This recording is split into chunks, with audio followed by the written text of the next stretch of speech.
6.3.3 ናቹራል ቬጂቴሽን ዲግራዴሽን የተክሎች መራቆት በኢትዮጵያ ውስጥ ምን ይመስላል የሚለውን እንመለከታለን።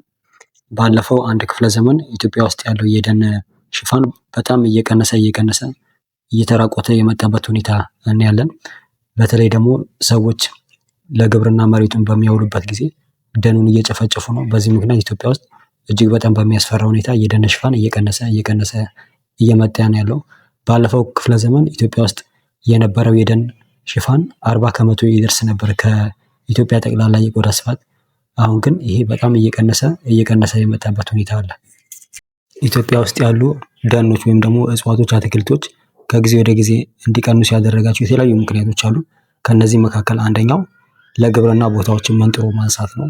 ሌላኛው ለጣውላ መጠቀም ነው ደኖችን። ሌላው ደግሞ ለማገዶ እንደ ከሰል የመሳሰሉ ለመጠቀም የሚደረገው ነገር ነው። ሌላኛው ደግሞ ቡናንና የሻይ ቅጠል ምርትን ለማምረት ሲባል የተለያዩ ደኖችን ማንሳት ነው። እንዲሁም ደግሞ የሰዎች መስፈር በከተማና በገጠር አካባቢ የሰው ብዛት እየጨመረ ነው።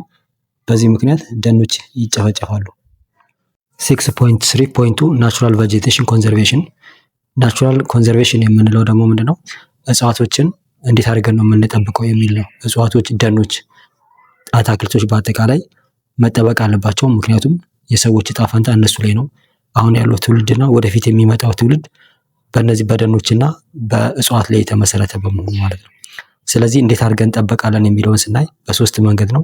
የመጀመሪያው ፕሮቴክሽን ነው። ፕሮቴክሽን የተለያዩ ደኖችን በመጠበቅ ከተለያዩ ጥፋቶች በመከላከል የእነሱን ቀጣይነት ማረጋገጥ ይቻላል ማለት ነው። ይህም የሚሆነው ለናሽናል ፓርክ ተብሎ የተከለሉ ቦታዎች፣ የተለያዩ ማህበረሰቦች ደግሞ ከሰው ንክኪ ነፃ ያደረጓቸው፣ እንዲሁም ደግሞ እንስሳቶች የሚጠበቁበት አካባቢዎች ላይ ጥበቃ በማድረግ ደኖችን ባዮዳይቨርሲቲን መጠበቅ መንከባከብ ይቻላል። ሁለተኛው ሰስተነብል ፎረስት ማኔጅመንት ነው። ይህ ደግሞ ደኖችን ለተለያዩ የገቢ ማመንጫነት በመጠቀም ሳይቆረጡ እዛው ባሉበት ለጥቅም መዋል ነው። ይህም እንዳይመነጠሩ፣ እንዳይጨፈጨፉ የገቢ ምንጭ በመሆን ለሰዎች ያገለግላል ማለት ነው። ሶስተኛው ሪስቶሬሽን ኦር ሪሃብሊቴሽን ነው። ይህ ደግሞ ደንን ማከም ነው። የተለያዩ ጉዳት የደረሰባቸውን የደረቁም፣ የተበላሹ፣ የወደቁትን በመትከል የጠፉትን በመንከባከብ ያሉትን የደንን ህይወት፣ የደን ልምላሜ እንዲሁም ደግሞ በደኑ ምክንያት ደግሞ የሚኖሩ የተለያዩ ህይወት ያላቸው እንስሳቶችንም ወደ ቀድሞ አኗኗራቸው መመለስ ነው። ይህም በምናደርግበት ጊዜ የደንን ባህሪያቶች ወይም ደግሞ ደን ሊሰጠን የሚችሉትን የተለያዩ ነገሮችን አብሮ የሚያካትት መሆን አለበት። አንደኛው ኮምፖዚሽን ነው። ኮምፖዚሽን ስንል አንድ ደን ውስጥ ህይወት ያለውና የሌለው አለ። ስለዚህ እነሱ መመለስ አለበት። ስትራክቸር የምንለው ደግሞ በጣም ትላልቅ ዛፎች፣ መካከለኛና ከስር ያሉ አሉ፣ እነሱን መመለስ ነው። ፈንክሽን የምንለው ደግሞ ኢኮሲስተም ወይ ፎረስቱን ብንመለከት ለምሳሌ ፎረስቱን ብታዩት ደን የተለያዩ ጥቅሞች ይሰጣል። ለምሳሌ የአየር ሙቀትን ባላንስ ያደርጋል፣ የአፈር ለምነትን፣ የተለያዩ እንስሳቶችን እዛ ውስጥ ያኖራል። ስለዚህ እነዚህን ሁሉ በጠበቀ መልኩ ሪስቶር ማድረግ እንችላለን፣ ሪሃቢሊቴት ማድረግ፣ እንዲያገግም ማድረግ እንችላለን። 6.4 ዋይልድ ላይፍ ኦር ዋይልድ አኒማል ኢን ኢትዮጵያ። ኢትዮጵያ ውስጥ ስላሉ የዱር እንስሳቶችን እነጋገራለን። ኢትዮጵያ እንግዲህ ጥቂት ከሚባሉ ሀገራቶች መካከል ናት። በርካታ እንስሳቶች ካሏቸው ሀገራት መካከል እነዚህ እንስሳቶች ደግሞ ብርቅዬ የሚባሉ እንስሳቶችንም በመያዝ ኢትዮጵያ ጥቂት ከሚባሉት ውስጥ ትመደባለች። ኢትዮጵያ ያለው የተለያየ የብዝሃ ሕይወት መገኛ መሆኑ የተለያዩ እንስሳቶች ኢትዮጵያ ውስጥ እንዲገኝ አድርጓል። ነገር ግን ያሉ ዳታዎች ውስን ናቸው። በተለይ በአጥቢዎች ላይ፣ ወፎች ላይ፣ ተሳቢዎች ላይ እንዲሁም አርቶፖድስ የሚባሉት ላይ ነው የተወሰኑ መረጃዎች ልናገኝ የምንችለው።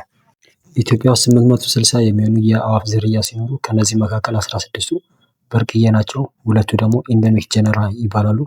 ኢንደሚክ ጀነራ ማለት በውስጡ ሌሎች የሚዘረዘሩ ያሉበት ማለት ነው። 279 ደግሞ አጥቢዎች ሲኖሩ ከነዚህ 31ዱ ብርቅዬ ናቸው። 6ቱ ደግሞ ኢንደሚክ ጀነራ ናቸው። 201 ተሳቢዎች ሲኖሩ ከነዚህ መካከል 14ቱ ብርቅዬ ናቸው። 23 አምፊቢያን ሲኖሩ ከነዚህ መካከል ደግሞ 23ቱ ብርቅዬ ናቸው። 150 የአሳ ዝርያ ሲኖሩ ከነዚህ መካከል ደግሞ 6ቱ ብርቅዬ ናቸው። በአጠቃላይ 279 እንስሳቶች ኢትዮጵያ ውስጥ አሉ። ከነዚህ መካከል 31ዱ ብርቅዬ ናቸው። ከነዚህ ውስጥ ደግሞ ይበልጡኑ ከለላ ወይም ጥበቃ ሊደረግባቸው የሚገባቸውንም እንደ ዋሊያ አይቤክስ፣ እንደ ጭላዳ እንዲሁም ደግሞ የኒያላ የኢትዮጵያ ወልፍ ቀበሮ የሚባለውን እና ደግሞ የስታርክስ ሃሪ የሚባለውን የሚጨምሩ ናቸው።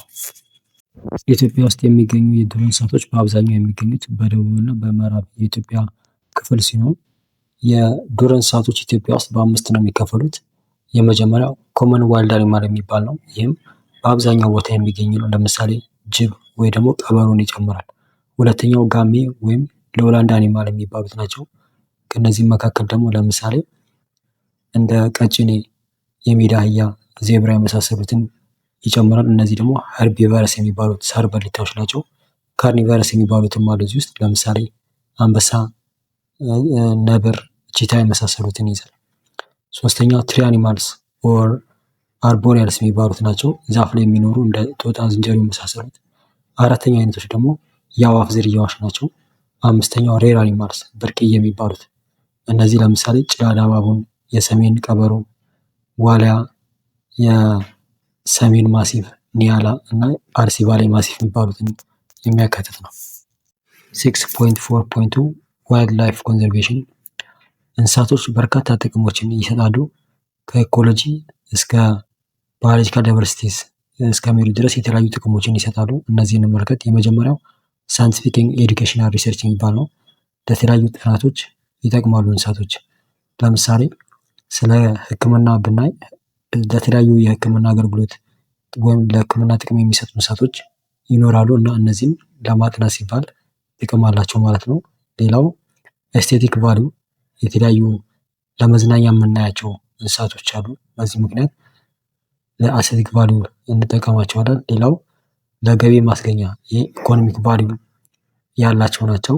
ሌላው ደግሞ ለማላመድ ለምሳሌ ቤት ውስጥ ያላምድና ያስቀመጥናቸው እንስሳቶች በፊት የዱር እንስሳቶች ነበሩ። ስለዚህ አሁን ያሉትም የዱር እንስሳት ልናላምዳቸው እንችላለን። ሌላኛው ኢኮሎጂካል ባላንስን ለመጠበቅ እንስሳትና ለምሳሌ ሳርን ብንመለከት አንዱ ከሌላው በሚበልጥ ጊዜ ሌላውን ሊያጠፋ ይችላል። ነገር ግን ሳር የሚበላውን ደግሞ ሌላኛው ደግሞ ስጋ የሚበላው ከሌለ ሳር ብቻውን የሚመገበው እንስሳ ሳሩን ይጨርሰውና እሱ ራሱ መኖር አይችልም። ስለዚህ ይህን ባላንስ ለመጠበቅ ያስፈልጉናል ማለት ነው። የዱር አራዊቶችን ለመጠበቅ ሲባል ኢትዮጵያ ውስጥ ከ100,000 ስኩዌር ኪሎ ሜትር በላይ ብሔራዊ ፓርኮች እነዚህ የዱር አራዊቶች የሚጠበቁበት ፓርክ ወይም ደግሞ ሳንክቹዋሪስ እንዲሁም ደግሞ የተለያዩ ኮሚኒቲዎች ማህበረሰቦች ከሰው ንክኪ የሚጠብቋቸው ቦታዎች አሉ። ዘርዘር ባለ መልኩ ብንመለከት 21 ብሔራዊ ፓርኮች አሉ። 2 የሚሆኑ ደግሞ የዱር እንስሳቶች የሚጠበቁበት ቦታ፣ 3 ደግሞ የዱር እንስሳቶች ጥበቃ የሚደረግባቸው እንዲሁም ደግሞ 6 ማህበረሰብ ከሰው ንክኪ የጠበቃቸው ያስቀመጣቸው ቦታ፣ 2 ደግሞ የዱር እንስሳቶች ከተለያዩ ችግሮች የሚከለሉበት የሚጠበቁበት፣ 22 የሚሆኑ ደግሞ አደን የሚካሄዱበት ግን ቁጥጥር የሚደረግበት አደን የሚደረግበት፣ 2 ደግሞ ቦታኒካል ጋርደን፣ 3 ባዮስፌር ሪዘርቭስ የዩናይትድ ኔሽን ሪኮግኒሽን የሰጣቸው ኢኮሎጂን ባላንስ ለማድረግ እንስሳትን፣ እጽዋትን፣ የእንስሳትን የዱር እንስሳቶችን እነዚህን ባላንስ አድርጎ ከእጽዋቱ ከዱር አራዊቱ ጋር አንድ ላይ የሚያቆይ ስፍራ አለ። ምንም እንኳን ቁጥራቸው የሚቀያየር ቢሆንም ኢትዮጵያ ውስጥ ያሉ ብሔራዊ ፓርኮች ውስጥ የምናገኛቸው እንስሳቶች እነዚህን ይጨምራል። ለምሳሌ ቡፋሎ፣ የሜዳ አህያ፣ አንበሳ፣ ዝሆን፣ ኦስትሪች፣ ቀጭኔ እንዲሁም ደግሞ ሰጎን፣ ኦሬክስ እና የአፍሪካ የሜዳ አህያ የመሳሰሉት የኢትዮጵያ ብሔራዊ ፓርኮች ውስጥ እናገኛለን። ኢትዮጵያ ውስጥ ያሉ ብሔራዊ ፓርኮች ስማቸው፣ የት ነው የሚገኙት፣ የትኛው ክልል ላይ እንዲሁም ደግሞ መቼ ነው የተመሰረቱት፣ ከዚህ በተጨማሪ ደግሞ ስፋታቸው ምን ያህል ነው የሚለውን በዚህ ቴብል ላይ እንደሚመለከተው እናገኛለን። አንዳንድ ብሔራዊ ፓርኮች አብያታ ሻላ ሌክ የሚባሉት ናሽናል ፓርክ፣ የአብያታ ሻላ ሐይቅ ብሔራዊ ፓርክ ለምሳሌ ብትመለከቱ በውስጡ የአዋፍ ዝርያዎችን የያዙ ነው። ጥብቅ የአዋፍ ዝርያዎች ያሉበት ነው። ለምሳሌ እንደ ፍላሚንጎ እና ፔሊካን የመሳሰሉት። ሁለተኛው ኦሞ፣ ማጎ፣ ጋምቤላ ናሽናል ፓርክ ይባላሉ።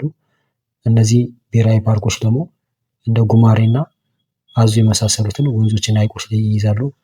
ሰሜን ባሌ ማውንቴን ናሽናል ፓርክስ ደግሞ እንደ ዋይላ ቤክስ፣ የሰሜን ቀበሮ፣ ጭላዳ ዝንጀሮ እና ኒያላ ይይዛሉ። 6.4.3 ቻሌንጅ ኦፍ ዋይልድ ላይፍ ኮንዘርቬሽን ኢትዮጵያ የዱር እንስሳቶችን የመጠበቅ ፈተናዎች ምንድን ናቸው የሚለውን እንመለከታለን። ኢትዮጵያ ውስጥ በርካታ የሆኑ የተለያዩ እጽዋት እንስሳቶች ያሉበት ነው። የተለያዩ ደግሞ ጥቅሞችን ይሰጣሉ። ለምሳሌ ቀጣይነት ያለው ልማት እንዲረጋገጥ፣ የአየር ለውጥን ለማስተካከል እንዲሁም ደግሞ በጠቅላላው ህይወትን ለመደገፍ ህይወትን ለማኖር የሚጠቅም ነው። ነገር ግን እነዚህ የዱር እንስሳዎች ዋጋቸው ምንድን የሚለው በአግባቡ የታወቀ አይደለም። እንዲሁም ደግሞ በጣም ትልቅ የሆነ አደጋ የተጋረጠባቸው ናቸው። ኢትዮጵያ ውስጥ ጥብቅ የሆኑ እንስሳቶች፣ ጥብቅ የሆኑ ደኖች፣ ጥብቅ የሆኑ የዱር አራዊቶች አሉ እና እነዚህ መጠበቅ አስፈላጊ ነው። ነገር ግን እነዚህ መጠበቅ ትላልቅ ፈተናዎች አሉት። እነዚህም ፈተናዎች ለመዘርዘር ያህል የመጀመሪያው ሊሚትድ አዌርነስ ነው። ህዝቡ ያለው ግንዛቤ በጣም ዝቅተኛ ነው ለዱር እንስሳትና ለእጽዋት፣ ለደን ለመሳሰሉት። ስለዚህ በየትኛውም ጊዜ ሊያበላሹት ይችላሉ። ሌላኛው ኤክስፓንሽን ኦፍ ሂውማን ሴትልመንት ነው።